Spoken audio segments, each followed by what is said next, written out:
Welcome to Shay's Insights. I'm David Shay, and I'm so glad you're here. In this Insights video, we're going to do a follow-on to the article we wrote a couple of weeks ago titled Life Event Driven Divine Guidance. And it's very topical for our times. To ensure that I keep it basically in the same order as the article so that people can refer back and forth, I have notes here, and please bear with me as I read the notes. So, these times we're in, most of us would feel that this is a good time to receive very clear divine guidance. But because of what's happening in the world, that can be a bit challenging right now for many of us. Even those of us who meditate regularly and who can most often hear our guidance. For some of us, and including myself, I found myself not able to focus as well as I have in the past. So why is that? Well, let's talk about the situation that we're facing right now quite candidly. The economic uncertainty, the escalating prices, and just not being able to buy basic commodities and food staples is really causing intense stress for a lot of families. And that stress creates a situation where it can be a little more challenging or difficult to hear our higher guidance. Additionally, and I'm seeing this on the news, whatever news source there is, public figures are busy pointing fingers at one another rather than solving the very problems that they are tasked with doing. And I just think it's the nature of public figures wanting to do that because the challenges are daunting in some cases.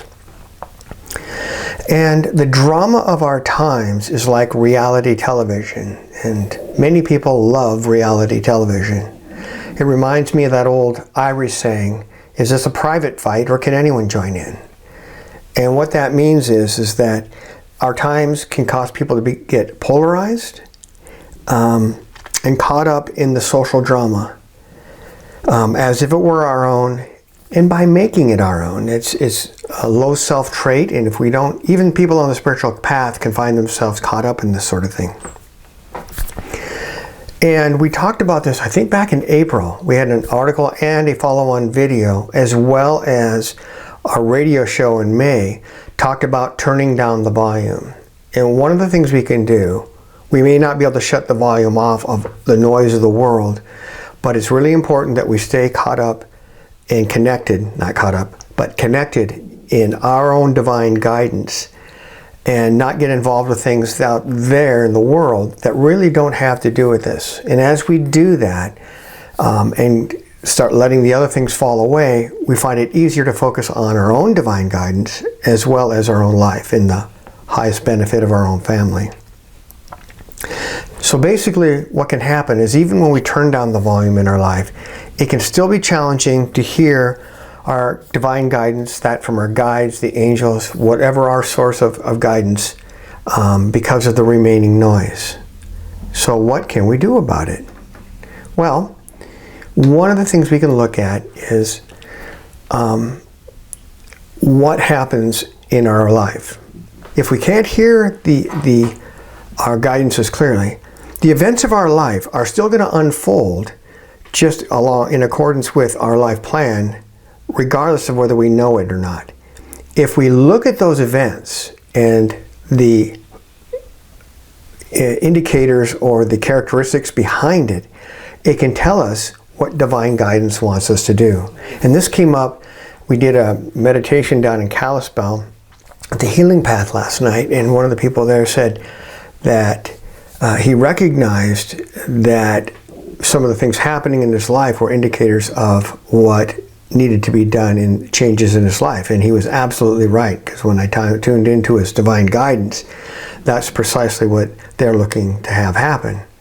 So with that in mind, what are some of the things that we can look at that happen in our life that can be indicators or pointers toward what the divine and our higher guidance, our guides, the angels, even our high self have for us to do? So what are some of the life event-driven things, occurrences, that can be indicative or indicate what our divine guidance has for us, our high self and our guides? Well, one of the first things we can often notice is longtime friends fall away. And this can happen for a number of reasons, but often some of the traits within ourselves have fallen away. Some of our old characteristics that weren't the true us. We have grown into and connected with some of the new characteristics that are part of who we truly are as within our spiritual being and our high self connection. And because of that, the old friends and acquaintances, and they could be long, lifelong friends, suddenly are falling away. Now, it's really important that we don't focus on them, in that where we say, oh, it's they who have changed, not us, because that's called projection. It is important to look at the traits that they have and then look at ourselves and see what we've gained and lost. Those can be indicators of where our life is shifting. Now, on the next mirror side of that, of course, is new and different type of people mysteriously start showing up in our lives. And these are the kind of events where I'm talking, we didn't seek to have these people show up. They just suddenly, for happenstance reasons, suddenly are now part of our life. And it's this mirror side of losing old acquaintances. Again, we've had characteristics, traits that are not part of our true self fall away. And we've connected with some new ones, bringing in the new energies. And with those new energies comes the new friends, relationships, and situations. And we'll get to those in a minute. So that's something we can look at. And as we look at that, and we can see the types of people that are coming in and their traits and characteristics, then we can say, oh, this is where my life is moving. And once we know that, it's easier then to connect with our guidance during meditation and get further details. Then there's the loss of interest in old activities. Now, this is part of the natural unfoldment of life. Been there, done that, got the t-shirt. We've all heard that said.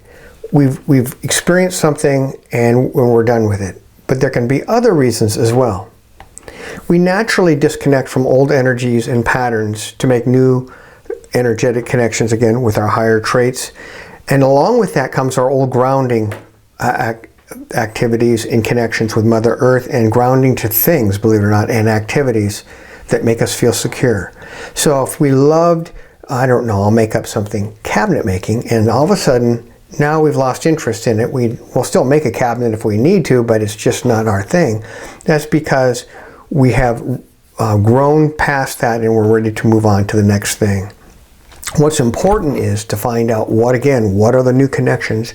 What is waiting there to be discovered in us for our new activities? Another one here, and I'm referring to my notes, an unexplained and unexpected shift in our inner attitude. And this goes along with the activities. As we let go of those attitudes that no longer serve us, that no longer are part of who we truly are, and we connect more to who we are. And sometimes this is a stage in growth. It's a characteristic that's this way, but at the next level it's kind of the same characteristic, but it has shifted a bit. And you can see both, where the characteristic is completely new or it shifts into some new phase of that characteristic. So whichever it is, these usually appear to be sudden changes. We think, oh my goodness, I'm suddenly feeling different. When in fact, what it is, it's the arc of learning of our life. It can be in this life, it can even span lifetimes. And it finally, grain by grain, as I always like to talk about, it shifts the scales to where all of a sudden it shifted enough, we hit the tipping point, and now it appears that it suddenly fell away, some old attitude, whether it be an inner attitude or an outer attitude. I said inner attitude in the article, but whichever it is, now we feel differently. That is really a great sign of long-term, the long arc of our life growth. Pardon me, I had a little tickle there. Can't find employment during a labor shortage. We've been told in the middle of a labor shortage at this time. Now this happens for a number of reasons. But oftentimes, and I'm talking about those who are on the spiritual path, and sometimes people don't know they're on the spiritual path. This happens when it's time to take a break from society. It's time to focus our energies inward and to reflect and to grow and to connect. I have read more than one occasion where some high-powered executive, someone who has been ultimately worldly successful, suddenly lets it all go, like Gauguin chucks it all and moves to Tahiti. That sort of thing, where they just start following their life's passion, and it can happen. So that's an extreme example, but that is one of the things that can happen to us, is that there's some shift that's needed, and from where we are and what we're doing to where we need to be. And it doesn't have to be a complete spiritual one. Maybe it's just a shift in what we're doing occupationally, but that occupational shift also reflects our spiritual growth. I mean, they dovetail hand in hand, or fingers and fingers here. Another one that I've seen lots of people do over the years is life situations cause us to move to an unfamiliar location. So why is that? One of the major reasons, and it's usually the universe that does it along with our higher guidance, is the universe is creating conditions for an upward shift in our growth. We may not be aware of it, but we are unknowingly stifled by the energies, people, and situations of our current living locale. I'm just going to call it wherever we are, and what we are and how we are. Now, we may be ready for that growth, and we can even feel it happening in our life. We can feel like, oh, we're on the cusp of doing it.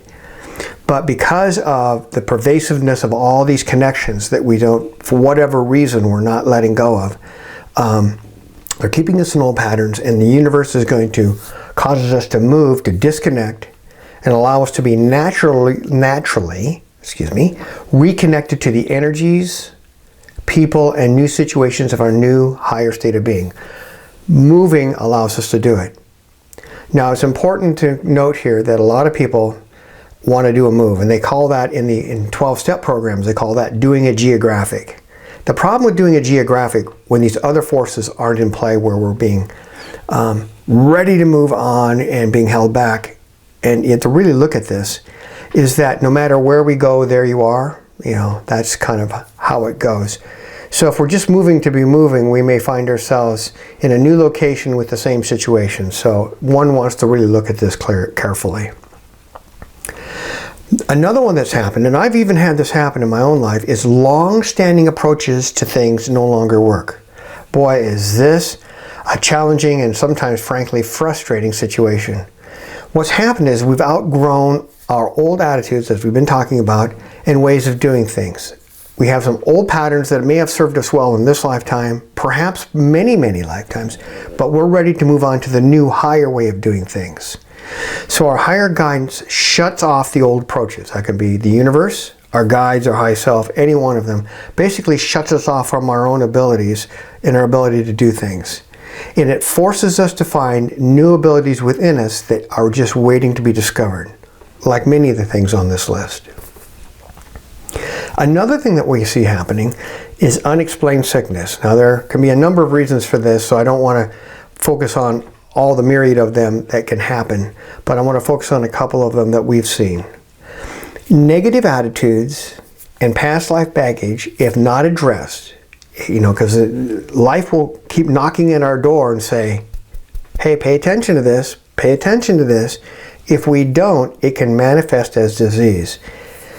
And I don't like the words always, never, because they're words of attribution. Things in life are rarely always a certain way or never a certain way. But in my experience, what I've seen as disease has always been some past life baggage event, which people call karma, or a past life baggage, attitudes, energies that are with us. They're ready to be released. We're not releasing them, and so they manifest as disease. What's a good thing to do if we are unable to see it ourselves is find a trusted spiritual source who can help identify the attitudes and energies causing the disease to manifest. And sometimes that can be really, really helpful, because discovering that can enable us to cause the disease to disappear, or bolster the current medical treatment. Sometimes a disease is something that we are to have as part of our life event longer term. There will come a point when we can let it go, but part of our current arc of learning is there to teach us something. But becoming aware of why it's there can really be beneficial. Another one is unexplained healing. That's the other side of this coin. And we have personally witnessed this, Deborah and I, people who were, I'm going to say, instantly healed. And it happened during a couple of our seminars. In one case, the person had learned the life lessons associated with the ailment that was going to be healed, that actually got healed.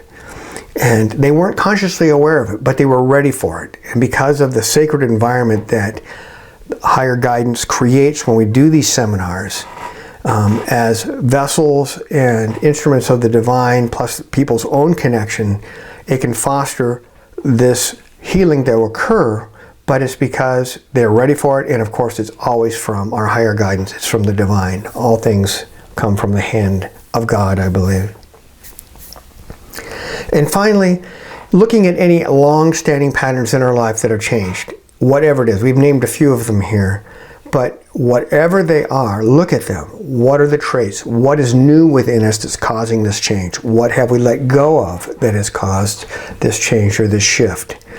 And then that points to us the area that we're being guided to. Because if we pay attention, the universe and our higher guidance will gently nudge us. If we ignore it, they'll nudge us a little harder. If we just totally refuse to hold on into, I'd say rather we hold on to what is not serving us, and we don't, follow the guidance that we're getting, what we find is that then the nudge goes from a shove to an actual shift in our life events. But it's not for us to be frustrated when that happens. Just know, okay, this is an indicator that it's time for us to look at what that is and acknowledge it. And when we do that, once we know what's happening and why it's happening, the solutions often become clearer, our path becomes smoother, and things go back to the calm nature that they were before. So in any of these things, look at the commonality of the changed traits, and that can reveal our divine guidance. Well, thank you for the time being together here. Really appreciate it, and I hope these videos are of help for you. If you have any feedback or subjects or topics that you would like to have a video on, please just send us an email on our contact form, and we'll look at it. So until next time, blessings, light, and love. Namaste.